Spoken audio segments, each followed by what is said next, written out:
Welcome to the 391st episode of the Video Games podcast, where I talk about any game at all, including new stuff, old stuff, and anything in between. If it runs on electricity and responds when you press start, discussing it here is fair game. Today, I am recording on June 2nd, 2024. My name is Brad Galloway. I am the one-man host of this show, and I'm also the editor of GameCritics.com, a website that uses a full range of scores from 0 to 10 with accessibility info on every review we publish. Thanks for joining me today. Welcome. Glad you're here. As usual, I'm going to kick things off with housekeeping, where I discuss tidbits, news items, industry happenings, and basically anything randomly game adjacent that's caught my eye in the last 7 days. Well, I'm sure there's probably a few things I'm forgetting, but it seems to be a pretty quiet week. If I've missed any big news bits that you want me to include, please drop me a line. I think the only thing that really stood out to me this week was the Sony State of Play, which, as of this recording, I feel like was almost a full 5 or 6 days, almost a whole week. Before today, I think it dropped right after I recorded the last episode. Something like that. Doesn't matter. Anyway, Sony State of Play, it's like their showcase where they, thankfully, have gotten rid of most of the chatter. Most of it, not all of it, but most of it. And then they just kind of get to the trailers. And I don't know about you folks. I mean, let me know what you think, but I'm fine just getting trailers, just seeing new updates, maybe a little bit of a demo from a developer. If there's something really special that's hard to get across in just a trailer, sometimes there's mechanics where you look at it, but you don't quite get what's going on, or maybe there's some nuance to it that's hard to express without actually playing it. So if there's something like that, I don't mind a developer popping up, or just a few minutes of a developer going, hey, I'm the developer and I'm here to talk about my game, blah, blah, blah. That's fine. But I don't really want any more talking heads. I don't want people, stuffed suits standing on the stage and talking about whatever. It was nice to see Asad Kizilbash show up again. Have not seen him front Sony for quite some time. So it was nice to see that he's still with the company. Great. But talking about the games themselves, I got to say, I don't know what you think, but for me, this State of Play was pretty abysmal. I was sitting with my son and my wife, and we were watching the whole show. I think altogether it was like, I don't know, half hour, 40 minutes or something, maybe even less, something like that. And it was just like, dude, all these games are, you could almost break them up into two categories, right? Like the first one was Overwatch clones. I feel like we got at least 2 Overwatch clones. One of them was Marvel based, which I'm super not interested in.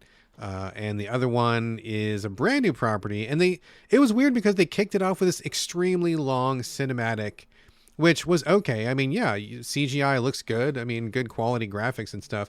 Didn't care for the design very much. It looked pretty generic. And it was one of those designs where if you spend a lot of time watching sci-fi, you'll notice this crop up where they'll put very human features on an alien, but then they'll have like spiky head or tentacles on their back or something. But like when you look at the face, it's a very human face, which is personally really bothersome to me for many reasons. But like, there's no reason whatsoever for other alien species to resemble humans in any way. I mean, that includes like, don't put boobs on a rock creature, or, but they don't all have to be bipedal or have 4 limbs or something. And I think it's pretty weak sauce. Because really the reason they do this is because they want humans to connect with the characters. They want the facial recognition. They want the human emotion coming through the mocap actors. And so the faces are inevitably pretty human, which I find disappointing. I want to see like these really like, just impossible to scrutinize alien faces where they're just like nothing there, or they have no expressions in the way that we do. Maybe there's a species that vibrates, or maybe they, I don't know, put out smells or something, or who knows what. But anyway, they were just very boring human looking aliens, and it had a very Guardians of the Galaxy sort of a vibe. And then after they're going through this whole rigmarole about, yeah, we're guns for hire and we're treasure hunters or whatever it was they were, it looked exactly like Overwatch. And I was like, oh Jesus, this is just like Guardians of the Galaxy Overwatch. So okay, I'm out. None of the Overwatch likes were interesting to me in the very least. Then we got a new Dynasty Warriors, which I guess if you like that franchise is cool. To me, I've never liked those games very much, and so this one's not going to pull me in. There were also a couple of at least 2 or 3 Souls-likes, I felt. And if memory serves, they were all kind of like Asian themed, which is fine, I guess. I feel like Neo has already kind of claimed that territory as the Asian themed Souls-like. But we're just watching them. We're like, okay, well, there's a thing. There's another Souls-like. I mean, that, okay, sure, whatever. And I believe this is also, no. Oh, hold on a second. Nope. Hold on. Nope. Okay. So yeah, so it was like that. And so we got to the end of the Souls-likes, and I don't know. We were just kind of staring at each other like, this is not exciting. I'm not sure why they got this show together. And then at the very end, I mean, the whole show was almost a complete disaster for us, except for the very end. They showed Astrobot, which was I guess a sequel or a revamp or an expansion of the tech demo, which came bundled with the PS5. I think it was called, oh gosh, what was it? Astro's Playroom? Does that sound right? Yeah, that's right. Astro's Playroom. It was a tech demo that came bundled with the PS5, where there's this cute little robot, and he or she or they or it or whatever, they go through all of these like platformy kind of levels. The graphics are super sharp, and it's really fun to play, and they leverage like every gimmick that's been crammed into the PS5 controller: the vibration, the tilting, the motion sensor, the touchpad, like all that stuff. So it was really cool and fun. I mean, I think you can beat it like in an afternoon. It's a pretty quick thing. I believe they also did Astrobot Rescue Mission, which, if memory serves, was a PS5 VR launch game. I don't have PSVR, so I don't know. Where's the PS4? I can't remember. Anyway, but that was really well received too. And so the people who make the Astrobot games, I've got a pretty good track record so far. So they showed Astrobot, just Astrobot, and it looks great. I mean, it's super bright, colorful, huge, chunky graphics in the best possible sense. Lots of like flying through space, tons of PlayStation callbacks. That was another like thing about Astrobot, is like they use the entire PlayStation library as callbacks. And so in the trailer we saw Astrobot dressed up like, oh gosh, like Wander from Shadow of the Colossus. They were dressed up like Kratos from God of War. There was a couple other things, like obvious callbacks, right? And there was like some level designs were showing homage to previous things. There was a spaceship that was in the shape of the PS5 and stuff like that. So definitely they are in the pocket of Sony, I believe. I don't know if they're an in-house developer or maybe like a second party or something, but they are making their livelihood based off of just the PlayStation IP. But it looked great, looked really fun. I was like, man, that looks like a good time. I can imagine just playing that and just having a big smile on my face. So that was good news. And then the real game of the show for my family, being who we are, is Monster Hunter Wilds. They showed actual gameplay from Monster Hunter Wilds, which is super exciting. It's coming up next year, so a little bit of a bummer to wait for it, but that's okay. We've got lots of stuff to keep us busy right now, and any Monster Hunter that comes out inevitably sucks me in for like 100 hours at least. But they showed the new land. It looks a lot like Monster Hunter World, the more realistic type of graphics, the open world design. It looked very much like the sequel to World, and World was very well received by a lot of people. It was fine for me. I liked it okay, and I finished it, but it wasn't something that I spent a lot of time on. Once I rolled credits, I think I was kind of done with it. It just didn't really quite grab me in the same way that the smaller scale Switch entries did.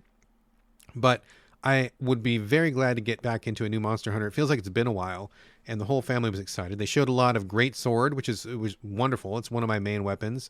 I like the Great Sword. I also like the Heavy Bow Gun. Kind of well known for being both difficult to use weapons, but I like them both very much. They showed your mount, which is kind of looks like a raptor, but it's also got feathers. I know that it flies. I'm not sure exactly how big a role it plays in each mission, but in the video they showed, it showed the hunter, your character, being rescued by your mount. Like the hunter whistled or called or something, and then he was about to get munched by a big monster, and then the mount swooped in, picked him up, and they dashed away to safety, which was pretty exciting looking.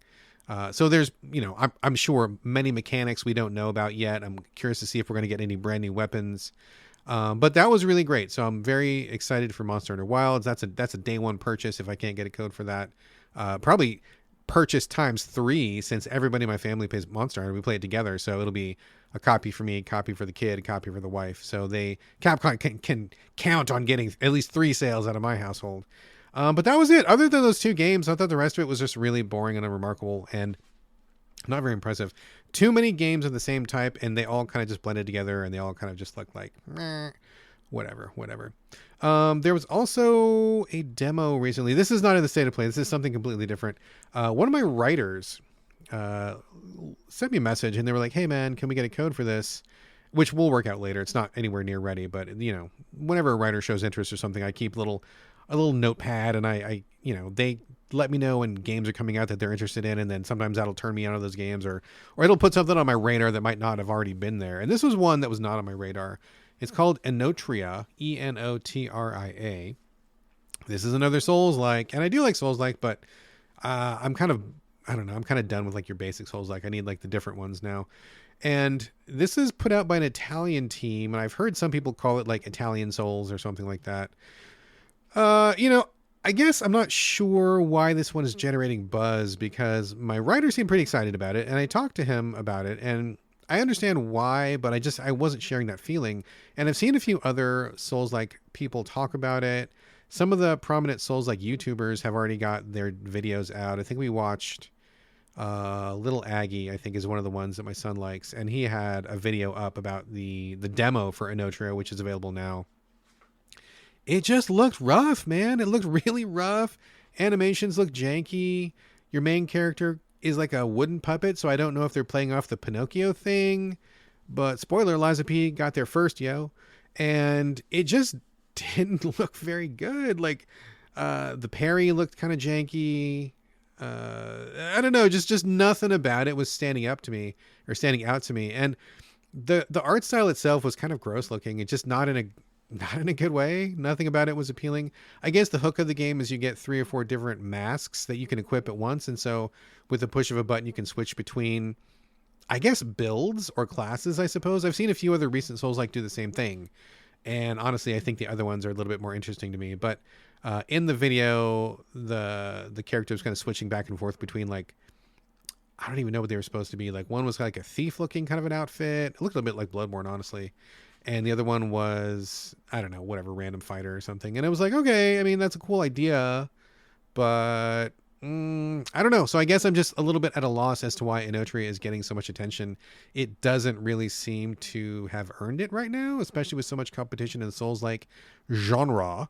But I mean, I don't know. Something about it is catching buzz. So maybe I'm missing something. Maybe I'm not understanding something. If anybody out there likes Enotria, like the way it looks, you're interested in it, please drop me a line, hit me up and let me know what's going on, because that just is really kind of puzzling to me. So anyway, okay, so that was about it for the week. Not a lot going on in housekeeping.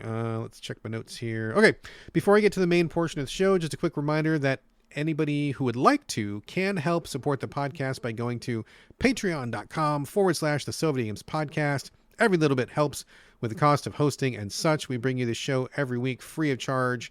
And if you would like to give back, that is exactly the way you can do it. Even $1 helps because the cost of hosting and everything else associated with it just doesn't really ever go away. Also, huge thanks to all of the Patreon supporters who are already putting their money where their ears are. Now, of course, I'm grateful to everyone who helps the show going, but I will never paywall any episodes or content, whether you contribute or not.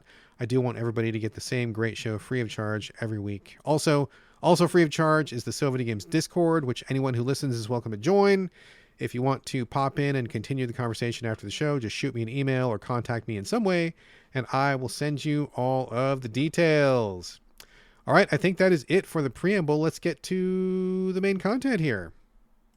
So it's going to be a bit of a light week this week, which is kind of funny because you can tell when the show is light, that means that Brad liked the games that week. How, why, what does that mean? Well, when I get some games for review, I'll check them out. I'm open to anything. I play almost anything, except for like maybe sports and driving or 2 games that I really just don't care a lot for, but I'll play basically anything else. And so I'll go through the codes that we get from developers and publishers and stuff. And if I don't like them, I'll usually spend, half an hour or an hour, whatever seems appropriate, get my time in, make some notes for the show and be like, okay, well, I got this game and it wasn't my jam. Here's what I thought, blah, blah, blah, move on. And when I get a week where I've had a bunch of those that I just didn't click with, I mean, I could easily do 6 or 8 games per episode because I just bounce between them, right? But when you get an episode like today where there's just a couple of games on the show, that means I really liked them because I spent basically all my free time on these games, which is exactly what happened this week. So I've got 3 games that I think are really great, and then I've got 1 Game Critics review from writer Elijah Beam. I'll be getting to that at the very end before we bounce. So that one is not a great review, but it's not mine. It's his, and it's kind of funny. So we'll get there in a second. Before we do that, let's start with the circle backs. Circle backs are me revisiting a game that I've covered in depth on the show previously, but I'm not going to go into all the details now. If you want like all the details, like the mechanical explanations and all the background and the lore and all that stuff, please look those up in the archive. All of the old episodes are available at gamecritics.com. You can just scroll backwards chronologically and find them there. All the episodes have the list of the games listed in the notes. But today's circle back is one that I talked about last week. It's King Arthur Knight's Tale from Neocore. I love this game. We talked about it earlier this year when Carlos was still on the show. In fact, he was the one that brought it to my attention, which really kind of blew me away because I don't, in my mind, think of him as being much of a Neocore fan. For me, their biggest game was Martyr Inquisitor, which is the 40k Diablo-like, which is fucking amazing. Fucking love that game. My favorite Diablo-like of all time. And this one came out, King Arthur Knight's Tale, and I got to be honest, the title was just so bland and dull that I kind of didn't even pay attention to it. I missed that it was from Neocore. Otherwise, I would have checked it out. But King Arthur Knight's Tale tells you literally nothing whatsoever about this game. And in fact, I really wish they had done a better job on the title because I think this is actually a really fucking cool game. And props to Carlos, because if he hadn't brought it to my attention, I would have missed it entirely. So basically, what they don't tell you about this game is, number one, it's turn-based tactics, which is great. One of my favorite genres. Also, this is like everybody in this game is a fucking zombie, and they don't tell you that. Like, it's like undead Camelot. Everybody dies in this apocalypse that comes to the battle between Mordred and King Arthur. And full disclosure, I'm not really like an Arthurian guy. Like, I don't really get off on that whole bunch of legends and stories and stuff. It's not really my jam. I've always found it kind of dry and boring. So that was another reason why I'm like, oh, King Arthur, whatever, another night game. Who cares? I didn't pay attention. But you know, that one's on me. I own that. My mistake. But in this story, Mordred and King Arthur face off. They kill each other. They exchange killing blows. They both die on the battlefield, but then something happens. Black magic is afoot. They both get resurrected, and King Arthur turns into like an incredible bad guy for some reason. And Mordred, who is the bad guy, turns into like a maybe good guy. You can play Mordred as either still evil, or you can play him as good, whichever way you want to go. There's lots of player choice involved in that. So, I mean, the whole undead, resurrected, post-apocalyptic, well, English Arthurian apocalyptic, not like Mad Max or anything. It's like, you know, castles and stuff still. But that is very cool. And I as soon as I was like, oh, zombie knights and King Arthur and their story choices, oh, well, shit, why did you say so? You know, so King Arthur Knight's Tale tells you literally nothing, especially since your main character is Mordred. So I really need to talk to the PR team at Neocore and say, guys, you really fucked this one up like pretty bad. Anyway, it's a top-down, turn-based tactics, kind of like an XCOM style, where you assemble a team, and then the land is broken up into a grid, and then you dispatch your knights, you put them where you want to go, and then you do these battles. And it's funny because there are very few ranged units. Like in something like XCOM or like, you know, World War II games, you've always got like your rifle or your laser rifle or something like that. You've got a gun, flamethrower, bazooka, whatever. And in this game, almost everybody is like a knight, and they're very heavy. They are encased in armor from head to toe. And like, you can see that reflected in the movement of this game. It's very slow, and everybody that's on your team has very little movement because they're so fucking heavy. It's a really interesting approach. Also, almost everybody uses melee weapons, which means you're very limited in terms of range. And so when you're putting these guys on the field, it's almost like you're maneuvering tanks a little bit, where you know where your sword can swing, and everybody's got some special abilities too, which is cool. Some guys have axes, some guys have pole arms or something. But it almost feels like you're putting tanks in the field because they're so big and bulky. They move so slow, and you got to be pretty deliberate about how you're positioning them. Now, there are a couple units that are lighter. You can also change armor, I believe. And then there's some people who are magicians, like magic users. There is magic in this world. There's monsters and demons and stuff. So you've got like an archer. I have one archer so far. And then there's also a person who has a crossbow. And then there's one magician who throws like fireballs. So there is some range options, but a lot of this is like piloting these knight-like guys around the field, which is pretty cool. And I've mentioned this before, but it's really funny to see somebody on Overwatch, like a knight on Overwatch, where usually you would be waiting to take a shot at somebody crossing your line of fire. But instead, when someone gets close, they take a swing at them with their sword. And it's like the same concept, but something is just like infinitely funnier about a knight on Overwatch with a sword. I don't know. Something about that just kind of tickles my funny bone. So anyway, I got back into it. We started a little bit for the show. I was really busy at the time, and so I just dipped in, and I liked it. And I made a note to myself to come back to it. So this is the circle back. Put a pretty good amount of time in the first part of the week on it. And I think it's great. I think the knights and how they play out on the field is interesting. When you're not in combat, it goes to like a real-time scenario thing where you're walking around in, well, not an open world, but these open-ish levels, talking to villagers, looking for treasure chests. And then when you get close to a battle, you'll see like a red line on the ground. And that means if you cross that line, you're going to get into a battle. So there's no surprises. So you can walk around, get ready. When you're ready to take on the battle, you jump in, cross that line, and then it switches back to turn-based, grid-based style. So it's a very nice transition. I like the way that works a lot. I think the abilities are fun. I think the armor system and UI is a little bit clunky. It could be cleaned up a little bit streamlined, but that's still totally fine. There's lots of bonus missions you can take on for to recruit new characters. And one interesting thing about this is there's morality system where I think it's like two poles where it's like you're good and evil, and that's represented by like a wolf and a lion, I think. And then the other pole is Christianity and paganism. And so depending on what choices you make, it'll push that slider. There's two sliders, one way or the other. And then people on your party will either agree with you or not. So they will like your choices or they won't like your choices. They'll stay or they'll go. And sometimes you do have a choice about whether you can even recruit people or not based on your choices and based on your alignment. So I don't think this is one of those games where you're able to recruit every single person. Sometimes you'll come across somebody and they just will not like they will not like the cut of your jib, and they'll be like, yeah, no, you're not the team for me. I'm bouncing. But it's really cool because there's lots of little other bits in there that kind of enrich the whole experience. Like sometimes you'll get to a battle, and instead of having this giant fight between the knights, like the leader of the enemy knights will come up and they'll be like, hey, let's do a battle on the field of honor, and you can choose to do it or not. That seems like a very knightly thing to do. And so I'm like, okay, yeah, Mordred's pretty tough. Let's do one-on-one. Let's go this. And we just fight it out. And then afterwards, you can choose to, do you dispatch them? Do you let them live? Do you ask them to join their team now that they've proven their honor, et cetera, et cetera? I mean, honor comes into this a lot, obviously, because that's a whole knightly concept thing. And you can talk to villagers. The villagers ask you to do various requests for them, but it all kind of fits in with the whole world. And so I think it's just a really, really cool product. They've thought through a lot of things. There's lots of little perks that you don't see in other games like this. I like that they're really leaning into the Knights of the Round Table aspect. There's also a base building or a base improving aspect. When you get back to your castle between missions, there's all sorts of options there. You can unlock like a blacksmith, a shop, apothecary or something like that. Like a chapel, stuff like that. They all have different effects and abilities and bonuses. Feels a little bit like Darkest Dungeon in that way, where you have all these different amenities that are available back at the base. You can assign your knights to be in charge of each one of these things, and that gives them a bonus, and it also gives the service a bonus.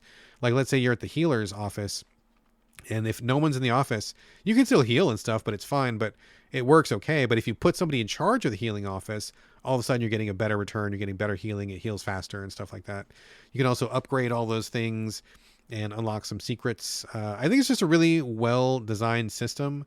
I think they've taken a different approach to a lot of these aspects, and I think it's very, very fun to play, especially if you play the turn-based tactics genre often. You'll very quickly notice like a lot of the different choices they're making that make it seem not just like another standard turn-based tactics affair. Neocore is great. I think they have really come into their own recently, and I think they're turning out bangers lately. So big props for King Arthur Knight's Tale. Don't be fooled by the boring title like I was. Check it out if you like turn-based tactics. If anything I've said sounds even remotely interesting, I think this is one to definitely watch out for this year.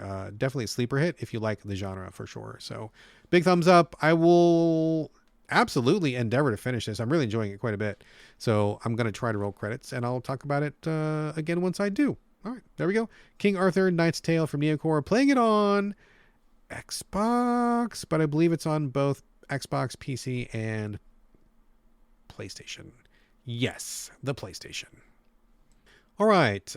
Next up is a bit of it's not a circle back, although it's like an incredibly large, long return circle back from many years ago. As I say at the beginning of the show, going to talk about new stuff, old stuff, anything in between. I think this probably qualifies as old stuff, but I'm guessing it's probably new to some of you who haven't played it before. The game is called Bad North, put out by Plausible Concept in the year 2018, so a couple years ago, maybe like 6 years ago ish, give or take, playing it on the Switch. And as far as I know, I don't think this developer has put out any more games since then, which is weird. I don't know if they broke up after this, or they just became middleware developers, or they just became lumberjacks. I don't know what happened to them, but I believe this was their first game, and it's a great one. It's fantastic. I love it. And then I haven't heard anything from them since. So I guess if anybody knows what happened to Plausible Concept, please let me know. So this one has been around for a while, and I believe it was very well received at the time that it debuted. I'm not sure if it won awards or anything, but it was pretty well known when it dropped. So just in case you weren't playing games then, or maybe somehow you missed it, or maybe you just weren't paying close attention to this particular genre at the time, Bad North, which I'm playing it on the Switch right now, and it's a perfect fit for the Switch. I love it on the Switch, is a micro real-time strategy. And, so RTS games and me have a very troubled history. I think RTS games in general really flourish on the PC. There are very few of them that are on console, and of the ones that are on console, very few of them work really well. Either the controller situation is not great, or maybe there's just too much going on that doesn't really work well on a regular console, or whatever, the port's bad or something like that. Very few RTS games I feel like are successful on a console, but this one absolutely is. It feels like it was made for console. I don't know if that's true, but it definitely feels like it. So I've never really dabbled in RTSs very much because I'm not much of a PC player.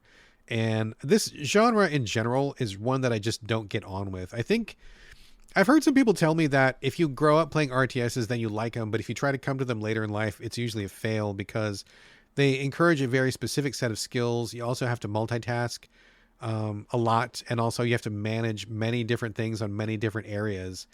Requires multiple, points of focus and kind of a general everything happening at once sort of a feeling, which is kind of the antithesis of what I enjoy when I'm playing a game. I do not like multitasking in that way. I find it difficult to navigate a big map.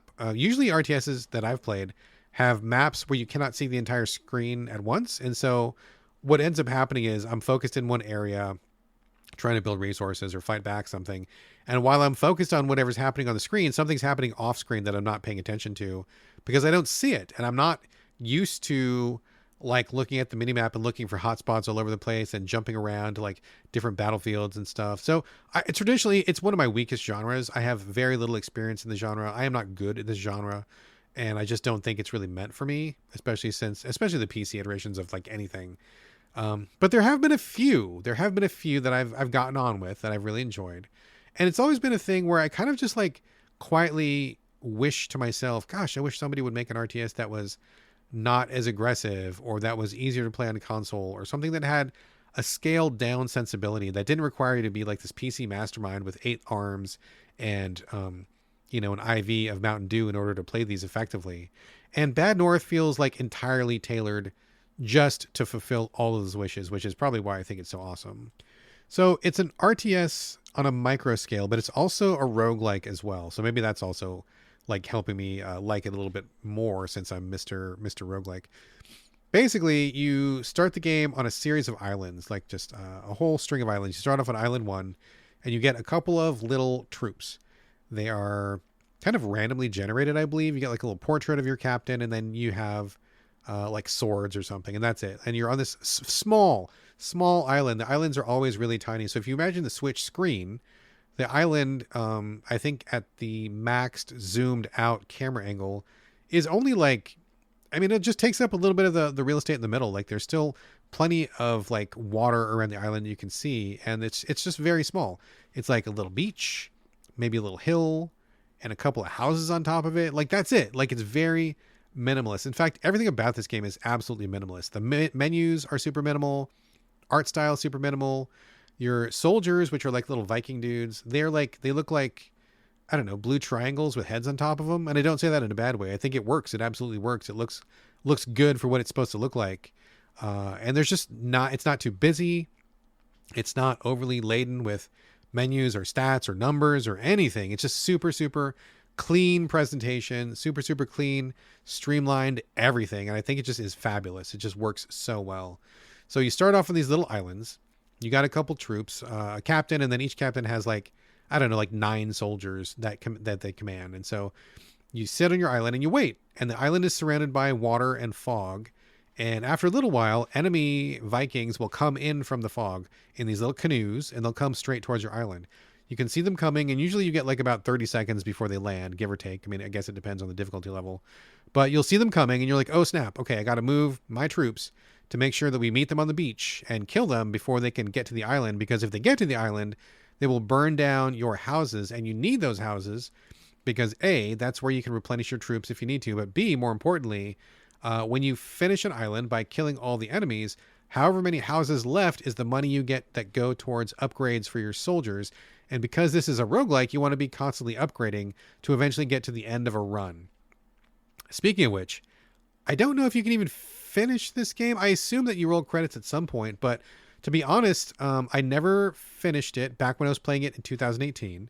Put it down for all these years, just picked it back up, and I haven't finished a run since. And so I'm wondering, gosh, can you even finish this game? I guess I don't know. If anybody knows, let me know. I don't imagine that it goes on forever like a procedural, but I don't know what it would lead up to. Good question. Good question, me. I don't know. Go look it up, me. Later. So anyway, you hold off the Vikings, and then at the end of the level, you count up how many houses are left. That you get gold appropriate to how many houses you get.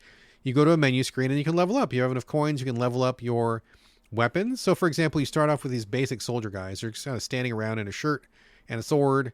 You know, they'll kill some dudes, but they're not like super tough, and they're not great on defense. When you upgrade them the first time, they get a shield, which can repel arrows, and then they get a better sword, and they're tougher. Same thing goes for the other classes. You can also upgrade from a sword to other things. You can take a swordsman and make him a pikeman. It's like a little spear with a little tip at the end, and that's good for keeping soldiers at bay. You can turn him into a better swordsman. You can turn him into a bow user. I think the 3 classes are, swords, pikes, and bows. I don't know if there's any more classes. I don't think so, but I guess there could be something that pops up later. I think those are the classes, though. You can also find items to equip that will have various effects. The one I just got today was a ring where when you put it on one of your troops, it increases the maximum size of his unit. So I think all units start off with 9 soldiers. That one lets you have 12.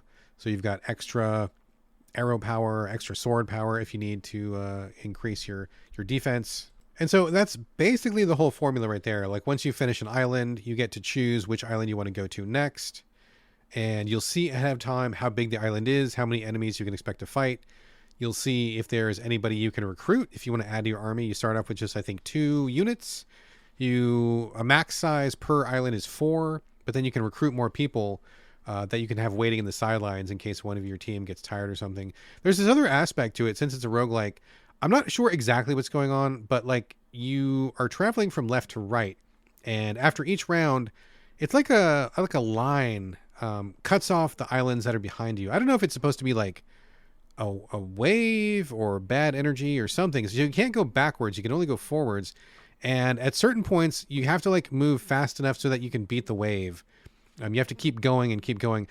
I think that what this does is it prevents you from grinding in place too much, because some of the islands, you can spend a lot of time on them, and kind of like there's maybe a cluster of islands, and you might be tempted to, fight each island in order to get more experience and more upgrade stuff. But if you spend too much time in one place, that wave catches up to you, that line or whatever it is, cold air or something. I'm not sure quite what, but if it catches you, I'm pretty sure it's a game over. So you have to like keep ahead of the wave, which is actually pretty easy to do. It just kind of means you just can't like ring every single area completely 100% dry of resources. If you do like one island and then move on, one island and move on, you will always be ahead of the wave. Like it's not that big a deal. So you stay ahead of the wave, you fight each island, you get more troops, swordsmen, pikemen, archers. And then one thing that I really like about this is not only is it so minimal and it's very easy to see, everything is on one screen. You don't have to like move a map around. You're not going between like different northwest and southeast portions of the map or whatever. Everything is on screen, you can see. But also when you are assigning troops, one of the big things that I've always hated about real-time strategy games is that it's in real time, which sounds crazy, I know, but seriously, like trying to multitask so many things and trying to like select a guy or choose a menu option while everything is happening in real time is very stressful.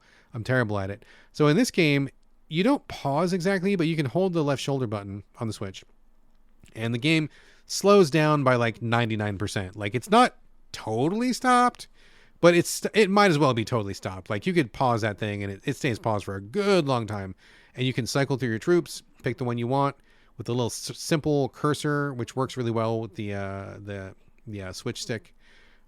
Choose the guy, move him where you want to move him. He goes there on his own. They fight automatically on their own, and really all you're doing is just moving troops around. You're judiciously upgrading between levels, and when you're on a level, all you're doing is watching the enemy canoes come in, and when they come in, you dispatch one of your troops there. It's got a little bit of a rock, paper, scissors kind of effect, where if they're coming in with pikes, you want to shoot them with arrows. If they're coming with arrows, you want to meet them with shields, that kind of a thing. And so you pause the game, or 99% pause the game, move your guys around, fight, get your money, move on to the next island, collect an upgrade. That's it. It's super simple, super straightforward, but I think it takes the RTS concept, the very heart of what an RTS is, and just boils it so fucking far down to its absolute core that like literally nothing is left. There's zero fat on this game, zero fat in the gameplay. It's like one of the leanest games I've ever seen in my life. And it just really is so fun and so addicting. I've been playing it every night before bed, and I think it's just fantastic. I'm so glad that I came back to it. I always meant to, and I just forgot, but I remembered somehow, and it's really, really been worth going back to. It holds up, absolutely. It still looks beautiful, still controls great on the Switch. I think it's just a really perfect example of how to design a game that can work without any extra stuff, any extraneous stuff that you don't need. And for me, this is like one of the masterclass games on the Switch. Like, if you were to ask me, pick 10 games that function perfectly on the Switch, that look like they were made for the Switch, and maybe it was, I don't know. But this would be one of them. It would be like Into the Breach and Bad North. And then I would take some time to think of the other 8. But I would come up with 8 more. But these two, absolutely on the list. So Bad North is fucking fantastic. Check it out if you haven't already. I'm sure it's on PC. I'd be very shocked if it wasn't. But it feels so tailor-made for the Switch. I can strongly recommend it for that particular platform. So Bad North, check it out. All right, next up on the agenda is a game that just dropped, I think, last week. Maybe a week ago, something like that. Pretty recently, anyway. It's called Capes. C-A-P-E-S. Comes to us from Spitfire Interactive. And I am loving this one. Spoilers, full disclosure, I think this one is great. That's right, folks, one of those rare podcast episodes where every game that I bring is fantastic. This is like an all-killer, no-filler podcast. So, Capes, what is it? This is another turn-based tactics game. And, not to belabor the point, but it is one of my favorite genres. I did not select them on purpose to be all bunched up like this, but we've just been eating really well when it comes to turn-based tactics this year. This has been an exceptionally notable year for turn-based tactics. And I'm so pleased. I'm so happy to get so many interesting entries into the genre, where sometimes, there's been a couple years where you'll get like maybe one game, maybe none. And now I can think of like 4 or 5 at least that we've gotten so far, and more to come. So it's been a really great year for the genre. So if you're not a fan of the genre, I apologize. I'm sure I'll talk about something completely different next time. But I really have to feast while the table is set right now. So Capes, it is a superhero-based, turn-based tactics game. Based. So it's very story-heavy. There's a lot of narrative. It's done in comic book style. And I think everything about this game feels very considered and cared for and loved.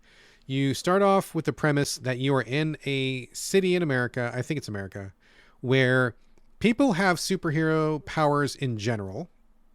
But this particular city has been taken over by a company called The Company, and they are trying to, quote unquote, clean up the supers. They're doing a lot of creative editing. They're doing a lot of social media control, where they're portraying everyone who has super abilities as a terrorist and someone to be feared, which is not the case. But all of the superhero teams that were in the city previously have been killed. So there was like a Justice League or an Avengers in the city before. Something bad went down. You don't know exactly what, but like almost all of them are dead. I think there's only like 2 surviving members. And so it has a little bit of a feel like, I don't know, like Watchmen a little bit, or maybe a little bit like, The Boys perhaps a little bit, not as brutal as that, but kind of that same vibe of like there's a world, there's superheroes, but also normal people, and how do you relate to that, and how does that work with your everyday life? So in this particular city, the company is really cracking down on superheroes, and it's become kind of a bad situation. Anybody who develops superpowers is either immediately kidnapped off the street, or they're killed in very brutal ways, or maybe even other nefarious things are happening. So one of the members of the the former Justice League or whatever, or the Avengers or whatever, one of the surviving members is trying to get a new group off the ground in order to stop the company from this oppression of superpowered people. That's the basic premise. So you're going to be this underdog team trying to push back against these corporate powers in the city. I think it starts off really well. It's not an entirely new narrative, but I don't think it has to be. I think it does what it needs to do very effectively. I think it works. And I'm surprised at actually how much story is in this game. The developers have put quite a bit of story into this. Now, every once in a while, the cutscenes go maybe a hair too long, but I think in general, they're very effective. They spend lots of time with each character. They spend lots of time on the situation. You get a lot of interstitial stuff. You get a lot of supporting stuff. There's a little menu in between missions where you can look up people and see what they're all about. There's also little dialogues that happen between characters sometimes. Certain missions are just cutscenes where they're kind of illustrating what's happening. So I really do appreciate the fact that they are taking the time to paint the world, to tell the story of these superheroes who are trying to struggle against this oppressive society. I think it works. It's, it's not like, Shakespeare or anything like that. But I think it works exactly for what it's supposed to do. And I feel like it's kept my interest. And I think it's really heartfelt. I think it's very successful and really pleasant. I'm enjoying it a lot. I will say also that they have done a great job on the heroes in this game.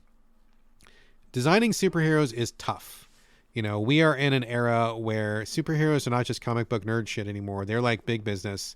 They're huge. And so there's a lot of eyes on them, a lot of focus. And, we've seen a lot of heroes recently, and it's hard to come up with something new, right? So these heroes that they've created, these are all custom brand new heroes. This is not attached to any DC or Marvel license or anything like that. These are brand new, fresh heroes. I think they're all quite cool. I really like them a lot. So for example, your main guy, his name is Facet. He is a guy he's got like crystals on his arms that kind of come out of his skin. And when he's in a battle, he can make them grow even more. So he kind of covers his body in crystals and he becomes like your tank. And he is like the fucking definition of a tank. Like he can take tons of damage. He's not great on offense, but he can grab people's attention. He can aggro people. He can get in the way. He can create barriers. He can take a lot of direct damage. So I think he's a pretty cool character. I like him a lot. There's also other people. There's Rebound, who can teleport. She's got a couple daggers, and so she's pretty good at stealth. She can like teleport on top of things or behind things. She'll backstab people. She gets like way more damage if she backstabs instead of frontal attack. A few more. She can like teleport your teammates around the board, stuff like that. There is a mental powers guy. His name is Mindfire. He is actually a wheelchair user. He's disabled, but he's got telekinesis, and so he makes himself like levitate around the battlefield. So he can move a lot more than some other people can because he kind of like whizzes around. He also can throw stuff with telekinesis, and he's got some disarm abilities. He can make enemies disarm themselves. I don't want to give the whole thing away because I think meeting the new supers is kind of half the fun of this game. And to be honest, there's actually way more heroes than I thought there was going to be. I thought there would just be a very small group, but my team has already grown larger than I thought it was going to be.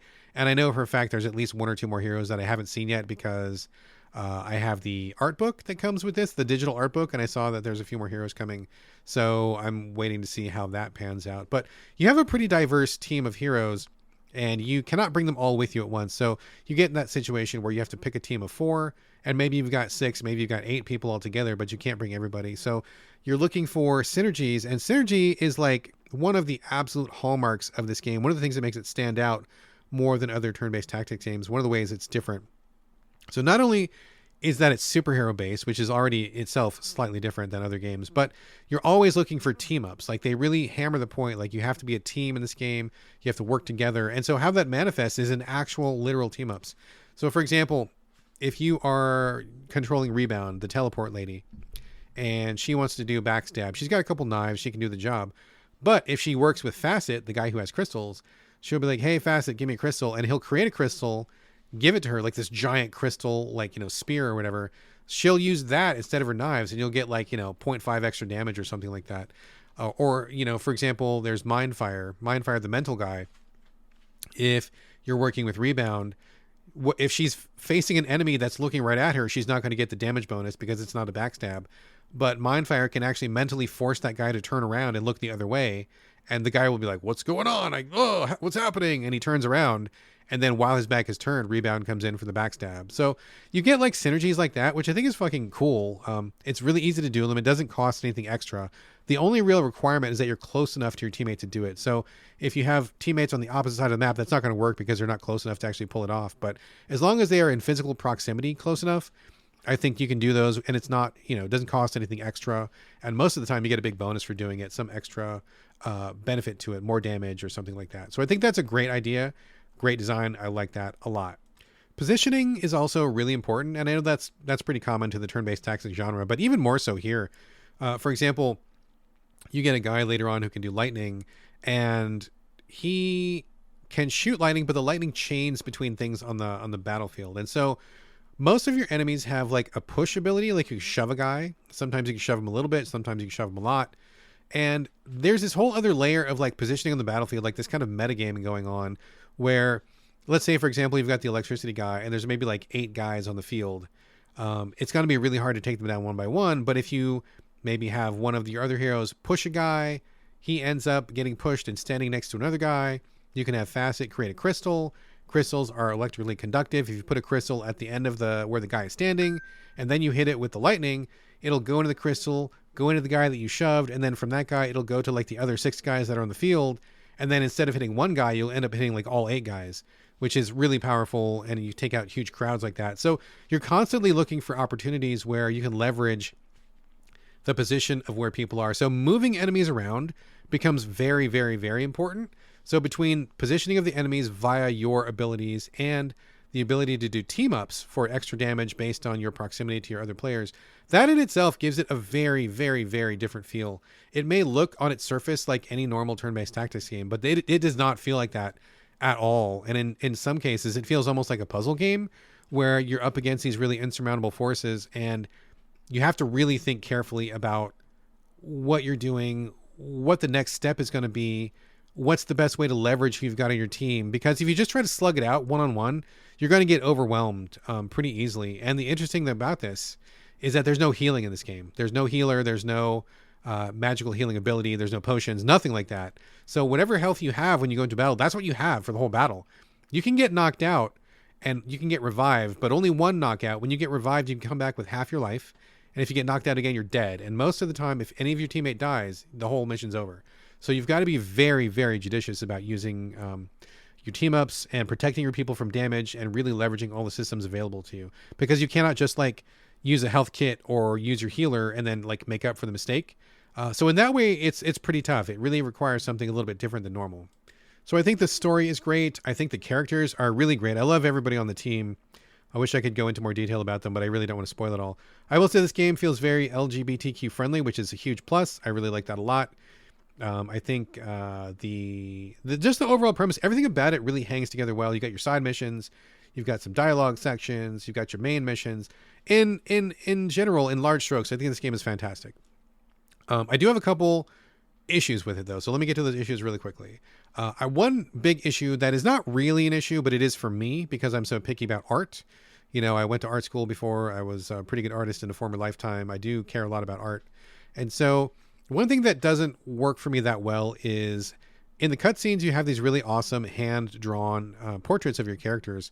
Really cool, kind of like kinetic comic booky style, and I like it a lot. It looks great. That does not translate to the battlefield. They have very clunky 3D models. I wish they would up the quality of the 3D models. I think they're pretty basic looking, and like it's fine when you're like up above doing the isometric view on a battlefield. That's fine, but like when you see the models up close in some of the cutscenes that use the 3D models, I'm like, oh dude, these are rough. These are real rough. They look bad. They look bad. So I wish they would like up their game a little bit with the 3D models. It doesn't affect anything, but it affects my spirit a little bit. The other thing that I think is a slight problem is, so a couple things.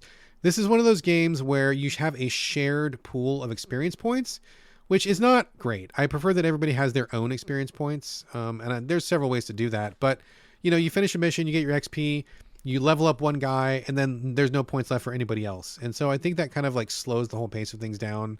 I'm not a big fan of that, especially because you eventually get more people than you can use on a team. So some people are not really being used. And so you still have to kind of divide experience between those people, which is complicated because of the fact that sometimes certain people are much better for missions than others. And this game has an interesting feature where you can ask it to recommend which heroes the game thinks you should choose for each mission. I wasn't doing that at first, but then I started doing that because I noticed when I wasn't doing the recommendations, I was running into a lot of problems. Now, that's not to say you cannot do it with whatever team you want. I believe you probably can, but I bet some missions are a lot easier if you use the heroes that the team has in mind. And also, the thing that happens is I ended up spending a lot of experience points on people that I liked, but that ended up not being great for the levels that I was on. And so I would go into the next mission with a guy that was recommended, but he wasn't leveled up because I had spent my experience on somebody else that might have been good 1 or 2 missions ago, but they're still good, but just not appropriate for the next mission. So that was kind of a problem, which I wasn't a huge fan of. And another issue that I ran into is that the difficulty in this game feels pretty steep at certain points. I feel like perhaps, and again, this is just me guessing. I don't have any evidence of this. This is just like gut feeling based on being a game player for 40 fucking years. But I feel like the developers perhaps got a little bit too used to their own game and didn't quite test it with enough people who are new to this particular game or new to the genre, because I am not new to this genre. And there's been several times when I'm like, oh fuck, this game is like really hard. Not only because I think it's difficult, but because it's asking your brain to do different things that you don't normally do in a turn-based tactics entry, which is fine, but I think you need to give a little leeway. So on certain levels, when things are going fine, it feels amazing, and I think it's just great. I'm loving when all the pieces come together. But there's been a few levels that have been extremely hard. I think the developers have this fetish for ads. They keep adding people to the mix. So sometimes you'll get into a battle and you're not paying attention, so you don't see how many rounds are to the battle, and you'll start playing, you beat up some guards, you think you've got it, but then like more guards show up, and then you beat those guards, then more guards show up, and you beat those guys, then more guards show up. And it's like, with no healing and so much at stake, it's really difficult. And I think they've kind of taken it to an unhealthy extreme. So developers, if you're listening, I love this game like a lot. I'm totally pimping it here, and I do recommend it, but you got to ease it back with the ads. I think you guys get a little carried away with that. There's a couple missions, I think 2 missions in particular, that were just like killing me because there were so many enemies and like I was just barely squeaking by. In fact, I even had to drop it down on the easiest difficulty level to get past one of them because it was just too much, man. Like it was just way too much, way too many enemies. So that's one thing that I don't care for. The other thing, which I think is kind of difficult, is in order to get like power up points to use to upgrade your guys, you have to fulfill like in-game mini tasks. For example, use 3 supers, use 15 team ups, push 5 guys off a ledge or whatever. And some of these are pretty difficult to do. Not only because they make you play in a way that maybe you don't want to play, but also they're just hard to do. Like there's this real obsession of pushing people off ledges. And so anywhere where there's ledge, the developers like push 5 guys off a ledge, push 10 guys off a ledge. And I'm like, okay, that's hard to do sometimes. Sometimes it's really focused on surviving, protecting civilians, and I don't really want to like have to like maneuver my guys around the board to get those extra experience points, but you really need them. Like you cannot effectively ignore the extra points because you're going to find out you're running really low, and if you don't have enough power-ups for your guys, you're not going to have enough power to keep going, and so you'll end up having to go back and replay some of those missions to get some of the points you didn't get the first time. It's a good system. I think they just need to tweak it a little bit, and make it just a little bit easier on some of these levels. It's usually like no hero KOs and protect all the civilians and push 10 guys off a ledge and disarm 15 guys or something. And I do notice that very often it doesn't naturally coincide with how I'm playing the game. So I guess maybe that's a cue that I should be playing the game differently, but also I think it's a cue to say, hey, developers, maybe let's have a little bit more freedom in how I want to play this game. I think these systems are fun. I think these heroes are fun. So why don't you don't be so prescriptive in how we're going to get these power-up points, because I think I'm running into a little bit problem where I feel underpowered and have to go back and go for those points. But also, there's too many people on my team, and I don't feel like so far I can max them all out, and I feel like they all have a role, and so it's really feeling a little strapped as far as it goes for the power-ups. So That part needs a little bit of tweaking. I think a little bit could be adjusted there. I think those are my main complaints so far. But overall, I don't want to be too negative because I think this game is fantastic, actually. I think it's definitely one of my favorite turn-based tactics games of the year, for sure. I really want to roll credits on this one. I've been making a lot of progress and playing through. Got stuck a few times. That's been pretty frustrating, but I have made it through. And I really like what they're doing. I like the concept. I like the characters. I like the story. I like the approach. I like the synergies. It just feels very fresh and very interesting, like pleasantly familiar, because it does feel like a turn-based tactics games, but there's enough new in it that I feel like I'm learning and I'm doing something different. And I think a lot of these ideas are really solid. So I think Capes is pretty awesome. I'm looking forward to maybe just a couple tweaks to the difficulty from the developer. That would be amazing if they could do that. But so far, it's still a thumbs up, even despite like a couple of those rough edges. So I'm liking it a lot. I think this is definitely worth your time. Double worth your time if you are a fan of turn-based tactics, for sure. All right, so as promised, those are my 3 picks this week, and every single one of those is a great game. I definitely recommend every single one. Those are great. Love them. Very good. Thumbs up, green light, all that stuff. Now, I didn't have the usual number of games that I like to bring to the show every week, so I'm going to go dip into the archives over at GameCritics.com. Today's review is from Elijah Beam. He is one of the writers that works for me over at GameCritics.com. Great guy, super brilliant.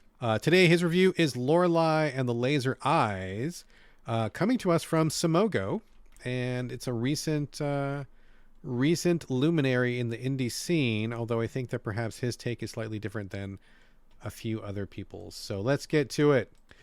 Okay, let's see here. The high, a lovingly animated Bestis Doge. The low, not even David Cage games are this pretentious. The WTF, no back button. Why? No, really. I want someone to explain this one. Main review. Growing up, I loved puzzle games, but they're a sort of a thrill that I rarely enjoy these days. So, I thought it high time I dive back into the genre to experience how far things have come. And I gotta say, if Lorelei and the Laser Eyes is any indication, well, something went seriously wrong. The player starts as a puzzle-solving woman who is mysteriously summoned by an eccentric director. He tells her that solving various challenges around the hotel he's staying in will somehow create his next masterpiece, thanks to security cameras looming and an ominous computer nestled in the basement. After that, the protagonist is set loose to wander around blindly, poking at various puzzles until something happens.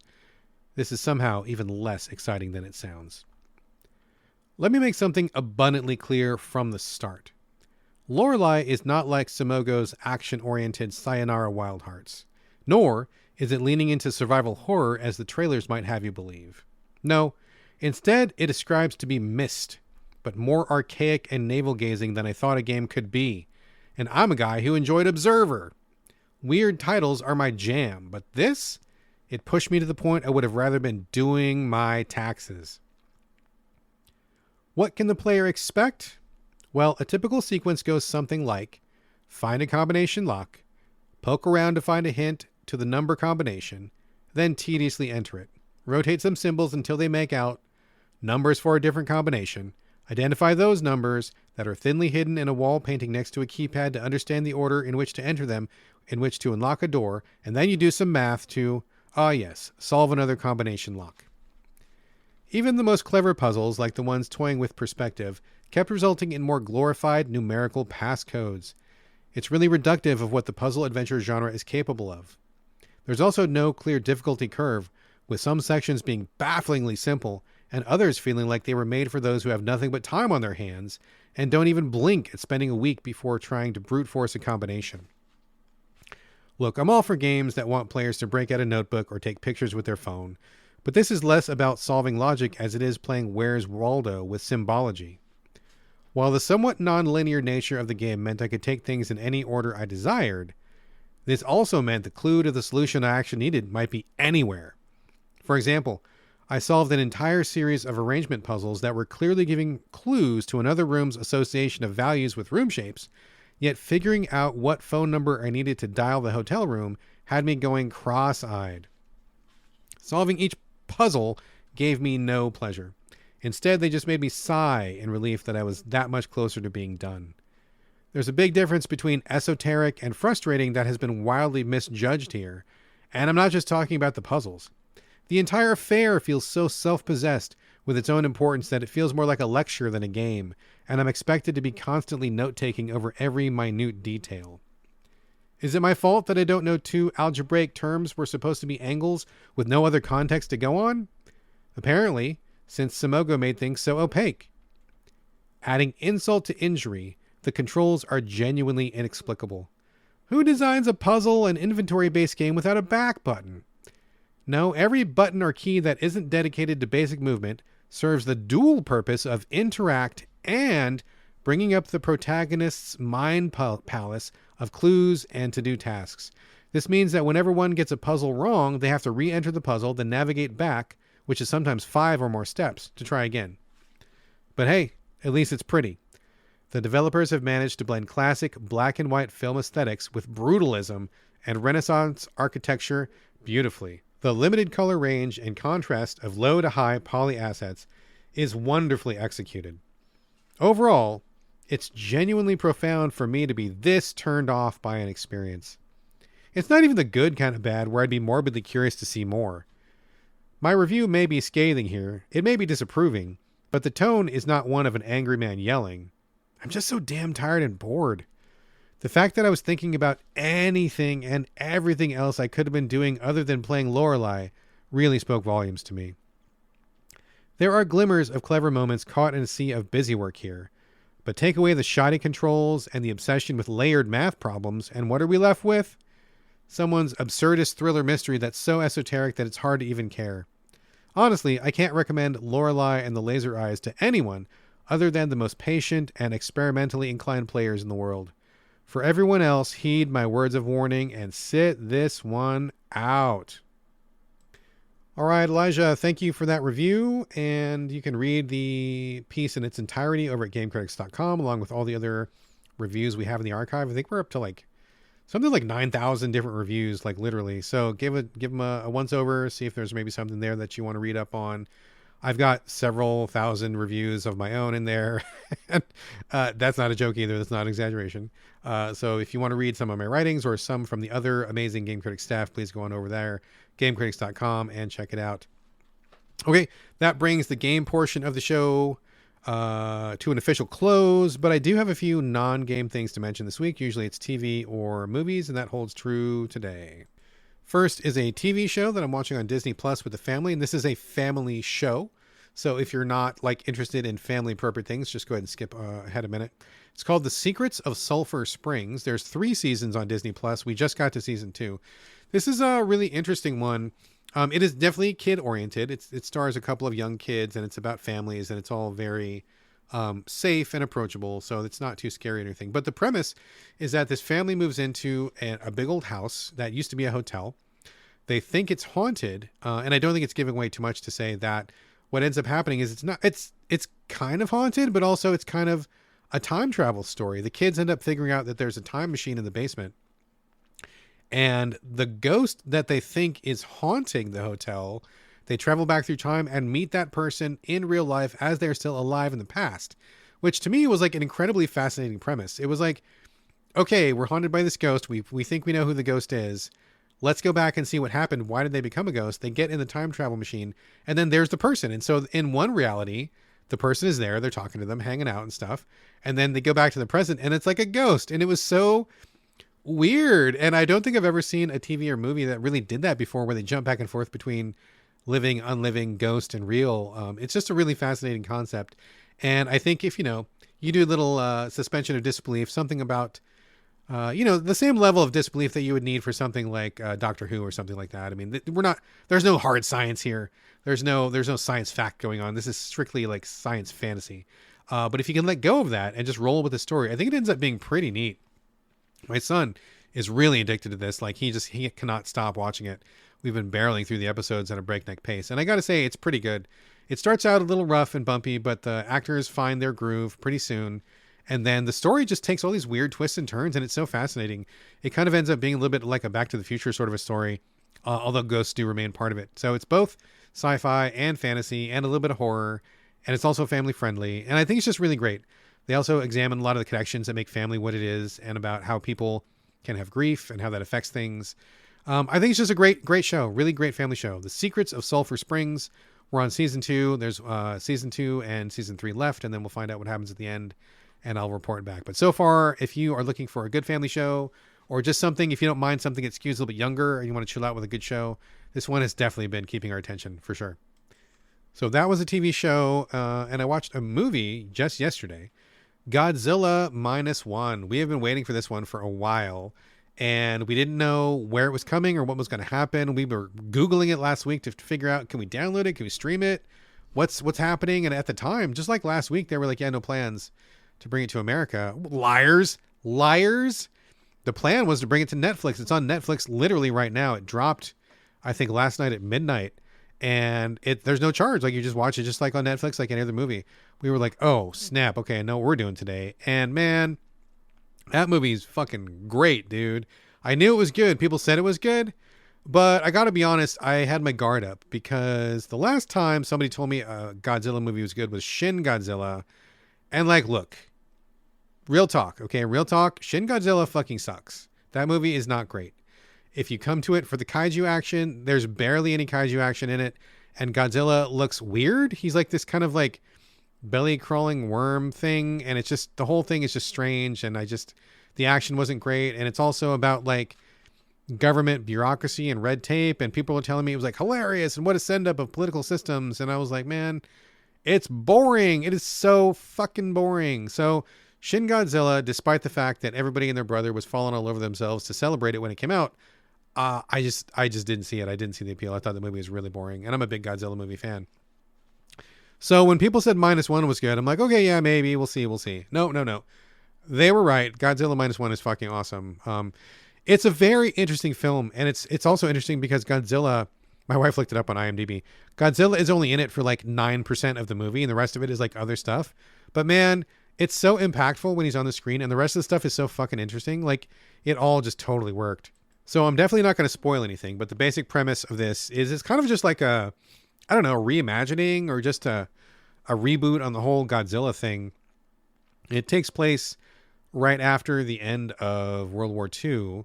The main character is a kamikaze pilot for the Japanese Air Force who ended up not going through with his mission. And so he feels a lot of shame and guilt about not following through. You know, he was supposed to crash into something and kill himself and cause damage to the American Army or the American Navy, basically. And he didn't do it. And people know that he was kind of a coward. And so he's living with that. And it's really problematic. But at the same time, before he returns home, he sees Godzilla. So he knows Godzilla is in the world. Other people have seen it too. He returns back to Japan, and Japan is rebuilding after World War II.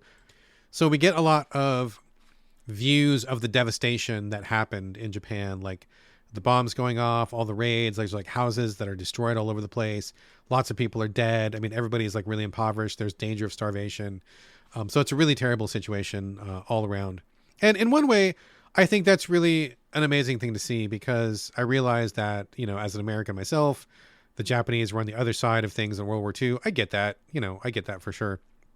But also, I think it would be pretty naive to think that everybody who is in one side or the other is all those things that are embodied in the conflict, right? Like, not every German was a Nazi, not every Italian was a fascist. Not every American probably was a good, red, white, and blue American. I mean, I'm sure there were Japanese people who didn't believe in that conflict, just like whenever we have conflict here in America, not every American supports it. So I get that. There's citizens, there's people, there's kids, there's just innocent people, and that's just a reality. I mean, no country is all evil or all good. No side in a conflict is all right or all wrong. And so I appreciated, despite the fact that Japan was our enemy in World War II, I mean, that was like decades ago. And this was a look at like what it was like for these people living on the ground. And it's impossible to not connect with them on a human level. So I really appreciated that very much. You get to see how hard their life was and their struggles. So a lot of the movie is about like rebuilding, right? And I think that's kind of the beauty of this film, is that Japan is rebuilding from the devastation that happened. Everybody's having a hard time. Life is really rough. And then on top of that, fucking Godzilla shows up. And so now it's just like everything is so much worse. And in fact, that's what I believe the title refers to. The wife, who is my IMDb chief, was saying that the concept was that after World War II, Japan was basically reduced to zero. You know, they lost the war. They had the bombs dropped on them, lots of death, and all the issues and the social problems that came with it. So that they considered Japan to be reduced down to level zero. They were just nothing at that point. But then here comes Godzilla, and he knocks them down even further, which is what -1. So it's like Japan already at nothing. Here comes Godzilla, Japan -1. And so that's really what the title is about, which I thought was an interesting title. And I didn't realize that at first, but it makes perfect sense. So Godzilla shows up, they do some stuff, but they have a really strong cast. I'm not going to say anything else about the movie because I don't want to spoil anything, but the beats are fairly, I don't want to say predictable because that has like a negative connotation to it, but the beats make sense. It's easy to follow what's going on. And I think that it's all logical and you can get behind the emotion of what's happening. You can understand why the people make the choices they make. You feel for these characters, like hardcore, like we were all very invested in like how they were going to turn out and how things were going. And, you know, there's the Godzilla, he's not in the movie for a ton, but when he is on screen, it's powerful. It's really powerful. His first appearance is actually genuinely frightening. And later on, when he shows up to wreck Tokyo, it's just like, holy shit. Like, I don't know that I've ever seen a Godzilla movie where he looks so large and the destruction is so believable and chaotic and explosive. Like, you're looking at this like he's a fucking force of nature. And like, I know that's how he's described in the past, but like, this is the movie where you're like, holy shit. Like, I get it now. Like, I can see what a monster this is, like how much he's just like raising the land. Like it's pretty incredible. And then he does this like atomic breath. Holy shit. Best representation of atomic breath like ever. It was like the first time he did it, the whole family was like, oh my God. Like it was just like bananas. So I'm not going to talk anymore about it other than say I thought it was fucking great. Great actors, great script, great fucking effects. My favorite Godzilla movie in a long time. It is actually worthy of the hype. It is as good as people said it was. And it's on Netflix right now if you have Netflix for quote unquote free. So check it out. Definite thumbs up recommendation on that one. And that's a show. All right, folks, before the closing music kicks in, I would love for you to leave a review somewhere. Share the show on social media, anywhere you leave shows, anywhere you recommend shows. But most important of all, please tell a friend because nothing beats word of mouth. Also, if you do want to not report, don't report the show. If you want to support the show, sorry, I get a little punchy here. I need another cup of coffee. If you want to support the show and help with the cost of running the podcast, you can do that over at patreon.com/the So Videogames podcast. If you want to join the Discord, that is free of charge. Hit me up. As always, I also want to get your questions and comments. Hit me up at sovideogamespodcast@gmail.com. You can also reach me on social media. I'm on Twitter, Instagram, and Blue Sky. It's my name. BRADGALLAWAY, all A's, no O's. And this is going to do it for episode 391. Thank you so much again for joining me here on the So Videogames podcast. And I'll see you next week.